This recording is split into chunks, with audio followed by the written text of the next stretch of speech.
Eh bien, merci à tous. Juste revenir en deux mots sur ce qu'on a entendu jusqu'à présent. Donc, on a entendu maturation version 2019.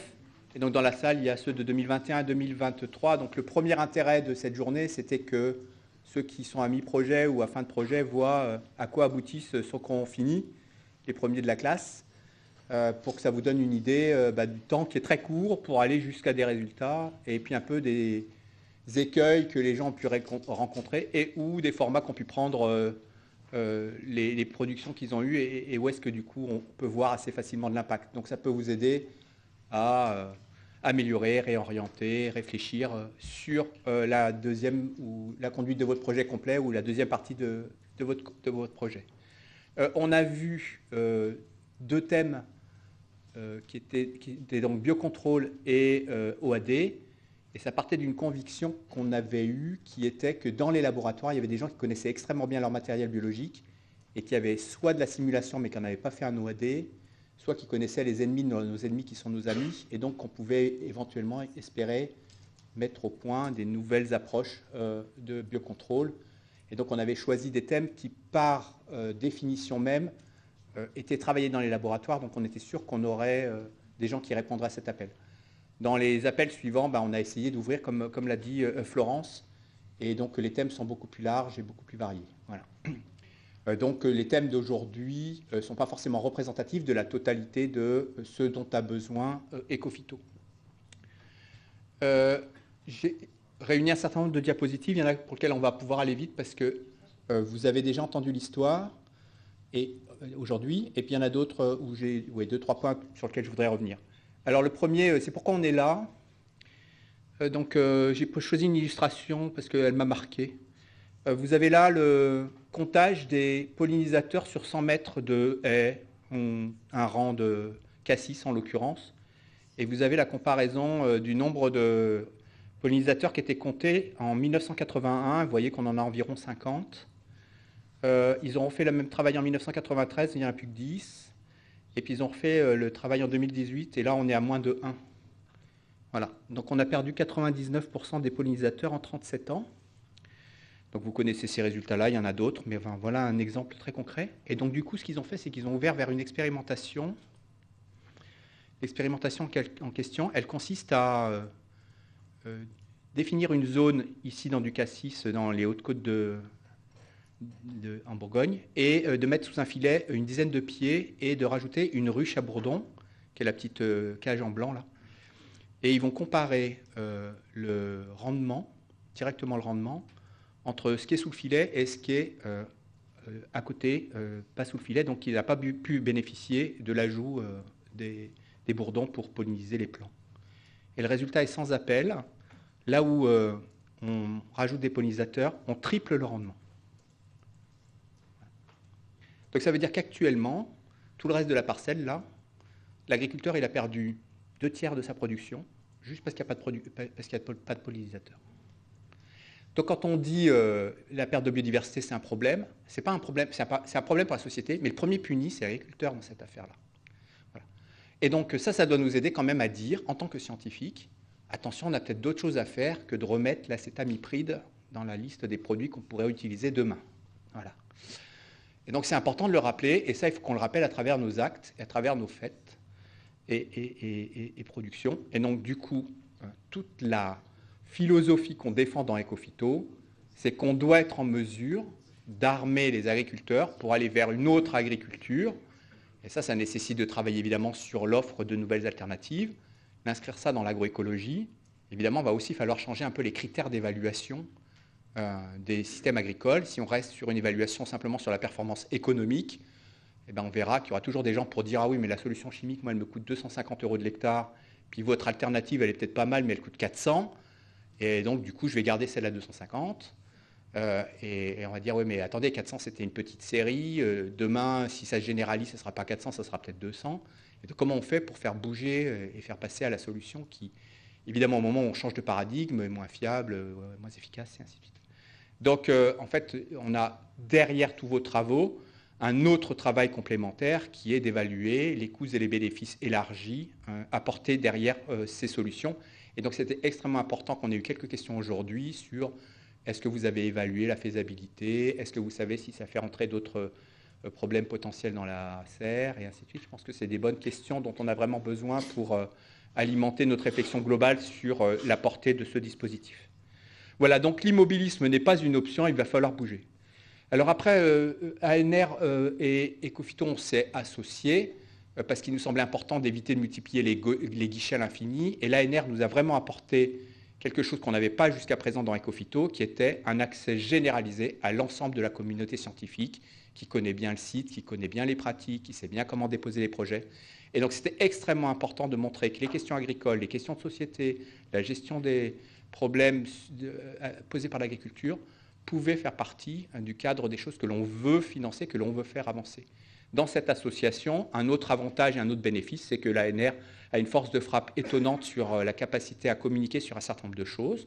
Et là, j'ai juste repris le document CAP Recherche, celui de 2022, mais il y en a un nouveau, dans lequel vous trouverez les explications. Qu'est-ce que l'ANR maturation? Et ça revient sur les éléments importants. Donc quand vous défendez le fait que vous avez eu un ANR maturation, allez voir le document de 2022, vous trouverez dedans les principaux points qui expliquent pourquoi ce programme-là est important pour vous, et ça vous aidera à vous convaincre ou à convaincre d'autres si par hasard vous voulez recommencer. Voilà, donc les choses qui ont été écrites là-dedans, c'est celles qui ont été présentées ce matin, la question de l'étape difficile à passer, et où la nécessité d'apporter quelque chose qui va plus loin que la preuve de concept. Et moi, je continue à dire que ceux qui sont le mieux placés pour savoir ce qu'il faut faire, c'est les chercheurs qui sont en fin d'un projet, qui savent que, tiens, s'ils avaient eu 2 ans de plus ou 3 ans de plus, eh bien, ils verraient bien comment ils feraient l'étape d'après. C'est ça qu'on voulait financer. Alors, je reviens sur un truc qui est un bateau, mais qui est nécessaire à mon sens. C'est, évidemment, on a commencé à aborder ça. C'est au moment où on change de paradigme, eh bien, on répond à quelque chose qui relève d'une conviction qu'il va falloir bouger. Il y a des signaux faibles, c'est la pensée d'une minorité. Et donc, tout ce qu'on propose, eh bien, ça bute sur le fait que ce n'est pas ce que pense le reste de la chaîne de transformation. Les innovations qu'on va proposer, elles sont en partie immatures et c'est logique. Et donc, elles vont nécessiter de passer à travers un processus d'amélioration continue. Et puis, leur arrivée, elle perturbe le marché. Et donc, du coup, s'il faut ouvrir une nouvelle filière de collecte, au départ, c'est non, parce que ça va juste coûter des sous, quoi. Voilà, donc en général, toutes les propositions que vous faites, et on a vu des beaux exemples aujourd'hui, elles sont plus chères, moins fiables, moins bien renseignées, pas enseignées. Ce n'est pas le modèle dominant. Voilà. Donc il faut qu'on arrive à passer ces étapes-là. Et donc évidemment, sur vous, votre responsabilité, c'est bien de continuer à faire ce que vous avez fait. Peut-être aussi avoir une projection en disant, bon, et si maintenant j'imaginais que demain je savais le produire massivement, est-ce que ça le mettrait sous un jour qui semble enviable à l'horizon 2 ans, 5 ans? C'est quoi l'étape d'après qu'il faudrait qu'on sache faire? Voilà. Et alors, il y a plein de domaines où j'ai commencé à regarder. Alors, j'ai regardé la phytopharmacie, j'ai regardé les automobiles, j'ai regardé les téléphones. Qu'est-ce que j'ai regardé encore? Je ne sais plus. Voilà. Et dans chaque fois, en fait, on voit qu'il y a une contraction des prix qui rend l'innovation beaucoup plus abordable. 3 ans après être sorti, le truc, il coûte 15 ou 25% moins cher que le départ. L'exemple étant les téléphones portables. Voilà. Et donc, il faut imaginer que derrière les early adopters qui sont prêts à payer plus cher, il faut que les autres puissent y accéder. Et donc, il faut faire tout ce travail de projection, et vous pouvez le faire parce que c'est une sortie de votre travail, ça serait, et sachant ce que j'ai fait, dans quel monde je peux me positionner et dans quelle projection je dois me positionner pour imaginer qu'il y a une sortie effective. Voilà. Et puis évidemment, elles seront mieux maîtrisées, on saura quand est-ce qu'elles marchent et quand est-ce qu'elles ne marchent pas. On a vu des exemples aujourd'hui encore où sans doute ça marche, mais il y a beaucoup de bruit. Et puis, évidemment, elles seront mieux connues et mieux enseignées, donc on saura mieux, du coup, les diffuser. Donc, si on va aller jusqu'à l'agriculteur, il va falloir aussi mettre ces étapes-là. Voilà. Donc, le secteur agricole est particulièrement sensible à ces questions de changement de paradigme, et on voit émerger régulièrement des forces de rappel qui nous disent c'était mieux avant. Voilà. C'était pas mieux avant. Et donc, j'ai un peu commencé à le dire aussi. Du coup, il y a évidemment les projets en tant que tels. Il faut apporter une preuve de concept la plus élaborée possible avec une démonstration en vraie grandeur. Et puis derrière, il y a des besoins de connaissances qui entourent votre travail et qu'on va retrouver dans les réflexions qu'on a sur comment est-ce qu'on les embarque dans Ecofito ou dans d'autres endroits, et notamment dans le Parsada, je vais y revenir juste après. Et donc, c'est des critères étendus pour juger de la durabilité de ce qui est proposé. Et donc, évidemment, on a les performances économiques, mais il faut rajouter les performances environnementales et sociales. Elles font vraiment partie de la réflexion. Si demain, on veut passer à l'agroécologie, c'est ces 3 performances-là qu'on veut comptabilisé. On ne peut pas continuer à comparer les systèmes agroécologiques au système d'avant juste sur la partie économique. Ça n'a pas de sens. On ne changera pas le système si on ne change pas une manière de l'évaluer. Voilà. Et donc, la prise en considération de la valeur accordée à des pollutions évitées, à des améliorations de la santé, tout ça, ça doit rentrer en ligne de compte. Et là, tout à coup, on va voir que vos projets, ils deviennent beaucoup plus intéressants et ils font miroiter des possibilités qui nous intéressent. On a vu, et il y a eu une question là-dessus, sur c'est quoi le modèle d'affaires. Et donc, il y a effectivement une vraie question, qui en tire profit, qui paye. Si vous amenez un agriculteur à éviter de traiter dans la zone de protection des riverains, là, il y a un moment où c'est cohérent que les riverains mettent la main à la pâte, puisque ça va être les premiers à bénéficier du fait que l'agriculteur à côté pulvérise plus rien. À quel moment on a un truc où la communauté de communes dit « Ok, on va t'aider à acheter un équipement qui fait que du coup tu nous exposes moins ». Jamais. Tout le monde considère en tant que riverain que ce n'est pas à lui de payer pour avoir accès à un milieu en bonne santé. Sauf que derrière, l'agriculteur, lui, pareil, il considère que payer 250 € plutôt que 400, aussi, ça relève de sa logique à lui et qu'il n'a pas besoin d'aller voir plus loin, quoi. Voilà. Puis après, il y a des besoins, il y a des choses qu'on voit apparaître. On ne pourra pas réfléchir sur les innovations si on ne réfléchit pas sur le bilan énergétique, sur leur taux de recyclabilité, sur est-ce qu'on peut les combiner à d'autres. On a vu un exemple. Et donc, est-ce qu'on peut faire sans herbicides et sans travail du sol? C'est des vraies questions. Voilà. Et puis après, peut-être qu'il faut faire des productions qui ne correspondent pas à un marché actuel. Il faudra aussi faire émerger le projet. Donc tout ça, vous voyez, c'est une inscription dans un truc général où si on veut réussir Ecophyto, ces questions-là ne sont pas des questions connexes. Elles sont finalement au cœur de la réflexion parce que l'agriculteur, il fera quelque chose qui est cohérent par rapport à un choix de société. Voilà. Et donc, il y a aussi à travailler finalement sur l'alimentation scientifique des éléments du choix de société. Voilà, donc peut-être des opportunités pour des nouveaux débouchés. Alors, ce qui est intéressant dans Maturation, qu'on savait un peu, mais qu'on a vu ici à travers un certain nombre d'exemples, c'est qu'il y a eu des choses en amont pour certains d'entre eux, et puis surtout, il y a des choses derrière. Et ça répond bien à ce qu'on imaginait, c'est-à-dire que vous avez vu qu'on a mis 10 millions d'euros pour 27 projets. De mémoire comme ça, au doigt mouillé, ça fait 350 000 € par projet pour 3 ans. Ça ne permet pas de boucler un truc qui monte en TRL de 4 à 7. Enfin, on se doute que ça va être difficile, quoi. Il faut montrer un chemin, mais si vous voulez faire des plans factoriels, rapidement, vous n'y arrivez pas. Ou si vous voulez avoir tout le monde autour de la table, vous n'y arrivez pas non plus. Et donc, forcément, c'est bien qu'il y ait des suites. Et donc, j'ai bien aimé l'exemple où on voit le tremplin sur Celgene, où en fait, OK, on a misé dans un truc, et puis derrière, il y a un projet européen de 5 millions, il a un effet structurant, on reprend des bouts du projet, et derrière, il y a tous les partenaires européens. Pour moi, ça, c'est un grand succès. Voilà, donc si on a pu servir à ça, ouf, merci à vous d'avoir joué le jeu. Et donc là, quelques exemples où on voit comment on apporte finalement un élément, une brique, dans un processus qui est plus long. Alors, du coup, je vais revenir sur l'ambition de départ, qui est faire maturer des choses pour les mettre sur le marché. Et il y a d'autres projets. Donc, tout Ecophyto, le parti axe recherche et innovation, c'est 6 ou 7 millions d'euros. Et là-dessus, donc, quand on fait un ANR maturation, en gros, on mange la moitié de notre enveloppe. Voilà, donc, ce serait bien qu'elle soit plus grosse, mais il y a d'autres choses qu'il faut qu'on fasse aussi. Voilà, donc, du coup, c'est compliqué. À côté de ça, avec Ecophyto 2030, et puis du coup le retrait des molécules qui vont avoir lieu dans les 5 à 10 ans qui viennent, il y a 160 millions d'euros. Et 160 millions d'euros dans Parsada, le plan d'action stratégique de l'anticipation du potentiel retrait européen des substances actives, il change tout. Parce que si vous arrivez vers un agriculteur en disant « j'ai une solution d'alternative à de la chimie », il me dit « ok, moi la chimie elle faisait 100% d'efficacité, toi tu arrives avec un truc qui fait 60% d'efficacité, j'en veux pas de ton truc, ça marche pas bien ». Eh oui, parce que son référentiel, c'est la chimie. Maintenant, tu lui dis, attends, ton référentiel, c'est qu'il n'y a plus de chimie. Tu arrives avec une solution qui fait 40% d'efficacité. Il te dit, ah, je prends. D'accord ? Donc, on voit bien qu'on a un problème autour de la référence. Il faut qu'on arrête de penser qu'on doit vivre toujours dans le monde d'avant. Il y a un moment, on va passer dans le monde d'après. Et donc, du coup, c'est cette philosophie-là qu'il faut arriver à nourrir et alimenter. Et dans Parsada, il y a cette réflexion que chacun détient un bout de la piste de comment on peut avancer vers le système de demain, et qu'il faut absolument qu'il y ait de la concertation. Voilà. Et donc, ça a été découpé dans des grandes enveloppes, la solution à l'échelle de la plante, le déploiement auprès des agriculteurs, les solutions à l'échelle de la parcelle et du paysage, et puis les connaissances des bioagresseurs et des auxiliaires. Alors, on a vu, nous, qu'on était très fort, c'est là pourquoi il y a plein de petits gugus et puis un gros bras musclé, sur solutions à l'échelle de la plante. Il y a du monde sur paysage, un tout petit peu, on ne les a pas forcément beaucoup vus aujourd'hui, mais il y en a dans les autres projets aussi d'ANR maturation. Et puis, connaissance des bioagresseurs et des auxiliaires, on a vu que c'était important aussi, il y a du monde. Donc, nos forces au départ, elles sont sur ces 3 trucs-là. En gros, il n'y a pas grand monde sur le transfert et déploiement auprès des agriculteurs, malgré le fait que ça soit un élément important, on le sait de plus en plus. Et donc, du coup, c'est là-dessus qu'il faut miser si on veut rééquilibrer et puis avoir une portée globale.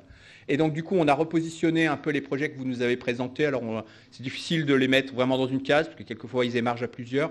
Mais vous voyez qu'en gros, sur vignes, transfilière, stockage et fruits et légumes selon les codes couleurs, on est beaucoup sur de l'axe 2,07, 2,04, 2,02, 2,05, 2,16, 2,20. Donc, l'axe 2. Et puis un tout petit peu le 3.1, lutte contre les insectes coléoptères, on est sur l'axe 3. Voilà. Et donc l'axe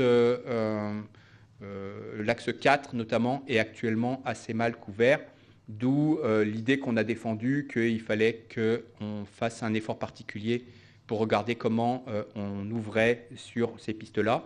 Et donc vous êtes les premiers éligibles évidemment pour essayer de réfléchir à ça. Et donc, du coup, il y a des enveloppes, elles ont été présentées, prise de risque amont et aval et massification des pratiques. Là, c'est pareil, c'est un appel qui vient d'être lancé et il doit y avoir 70 millions d'euros 90, voilà, on n'en est pas à 20 millions près. Et donc, vous voyez que là, il y a des sous. En revanche, c'est les filières qui doivent se mobiliser. Là-dedans, les scientifiques, vous devez apporter des éléments. Mais tout ce qui relève de l'évaluation étendue des performances doit être éligible si on veut faire bouger les lignes. Donc du coup, si on en arrive et qu'on défend ça, ça devrait marcher. Et puis, on sait qu'on n'arrivera pas à faire fonctionner une seule solution, il faudra en mettre plusieurs ensemble, et donc tout le travail sur la combinaison des leviers, il y avait un exemple aujourd'hui, rentre totalement là-dedans. Voilà. Et puis, du coup, on sait qu'il faut basculer sur peut-être d'autres innovations qui soient moins des innovations technologiques et ou mise au point de nouvelles solutions biologiques. Et il faut arriver à intégrer progressivement toute la question des innovations organisationnelles. On en avait fait un thème d'Ecofito qui a fait l'objet d'un rendu de cet appel-là et que vous trouverez dans les carrefours de l'innovation agronomique avec des contributions très intéressantes. Et donc, pour conclure, j'ai mis 4 points. C'est important et utile dans le paysage de la recherche et innovation d'Ecofito de pouvoir travailler ces questions-là et ça nécessitait qu'on les renforce. Le R est souvent bien connu, mais en revanche, on est moins bon sur I.